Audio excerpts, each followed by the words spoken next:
Wala na akong makain. Wala na akong pagkain. Hello guys, good morning, good afternoon, good evening sa lahat. For today's video nga, ito nga, nagutom na nga si Kapogi. At siyempre, di ko lang kung first vlog o matagal na tong vlog na, matagal na vlog na to. Kasi gutom na talaga ako guys. Hindi pa ako kumain ng umaga at saka tanghalian. Kaya, at siyempre, kung nakaka-relate ka, siyempre, kailangan natin yung alam niyo naman yung noodles na malalaki. Alam niyo na yung noodles na malalaki. At siyempre, pancit canton, Goryeo ba yun? Basta pancit canton siya guys. At siyempre, ano din yan, pamatay gutom na rin yan. Pamatay gutom. Pang ano din sa gutom yan. Siyempre, para hindi ka magutom. At siyempre, yun nga, tinimpla ko na at pinakulo ko na yung ang aking tawag dito. Di basta yan, pancit canton na yan. At siyempre, nilagay ko na yung mga sangkap. Ang patis, toyo, suka, lahat na yan. Pinubulog ko na lahat. At siyempre, habang naghihintay ako ng ulam, wala kasi akong ulam kaya yan dinagay ko.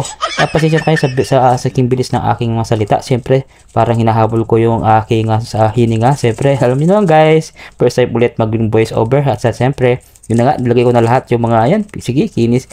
Kagat-kagat muna ako guys. At siyempre, alam niyo naman guys, sobrang hirap talaga ng buhay. Kailangan natin muna magtipid ating pagkain. Ayun na nga, at tinahalo-halo ni Kapogi ang pancit canton, Goryeo. Hindi ko lang ang klaseng pancit canton yan. Siyempre masarap guys.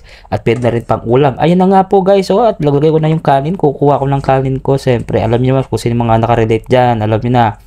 Pag wala kayong ulam, ito na yung ulamin nyo. Pero guys ito ay magsilbing aral lang po sa mga lahat po ng mga viewers. At sa lahat po, alam ko marami po mga OFW na nag-uulam na ganito. Especially sa mga OFW. Alam ko, sobrang hirap din ng mga trabaho sa OFW. At alam ko din, puro resibo ang nilalagay nyo at binibigay nyo sa inyong mga pitaka at wallet.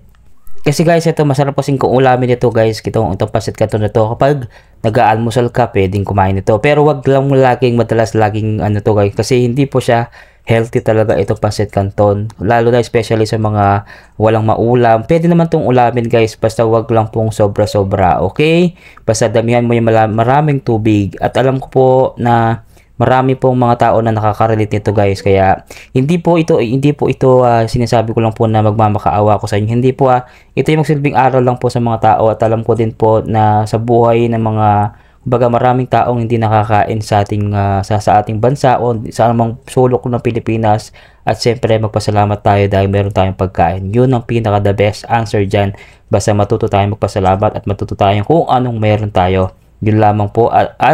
At ang importante dito guys is more sipag pa tayo in case man para may ulam tayo na maayos. At siyempre alam niyo naman ginagawa ko guys, nagsisipag ako rito sa social media para meron kaming marating at meron kong pangarap. Alam niyo naman guys, alam niyo ang pangarap ko sa mga nakakilala sa akin. At shout out sa lahat po ng mga viewers ko. Maraming salamat po sa pagnood nito. Thank you for watching.